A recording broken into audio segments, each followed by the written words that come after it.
سلام، چطورید؟ خوش اومدید به این ویدیو جدید از کانال من. توی این قراره بهتون چند تا روش یاد بدم که باعث سرعت تدوینتون رو 2 برابر کنید. پس قبل از اینکه بریم سراغ آموزش حتما کانالم رو سابسکرایب کن و این ویدیو رو لایک کن. بزنید بریم. خب قراره 3 تا روش بهتون یاد بدم که اولین روش پاک کردن حافظه کش خود پریمیره. بعد وارد پریمیر که شدیم، حالا پروژه نساختین، میان قسمت ادیت، پرفرنسز و مدیا کش.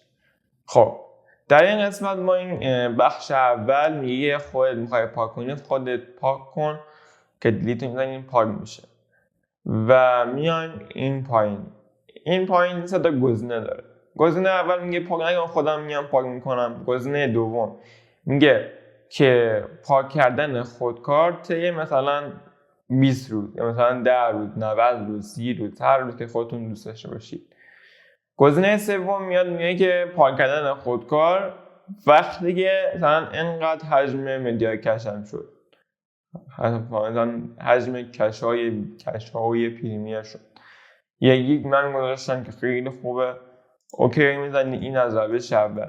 روش دوم گرفتن پروکسی از خود ویدیویی که میخواین تدوین کنین.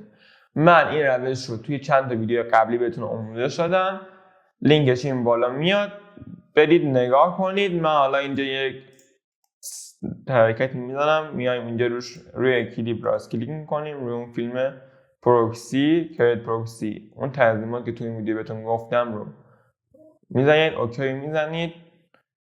اینجا میاره داخل مدیا انکودر. نیازمند مدیا انکودر هستید. مدیا انکودرتون باید هم نسخه با اون نسخه پریمیرتون باشه.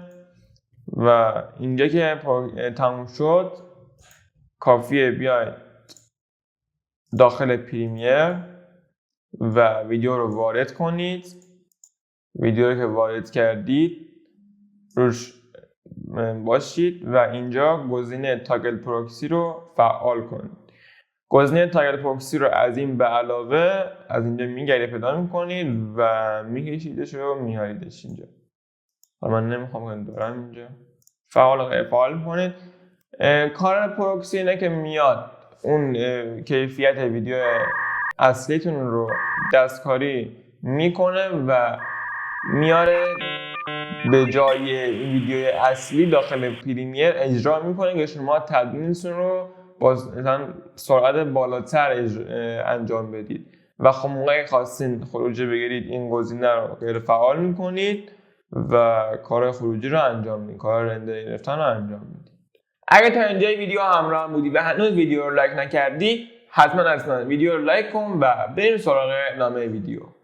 برای روش سوم کافیه بیاین کلید ویندوز و آر رو بگیرید، کلمه تمپ رو بنویسید.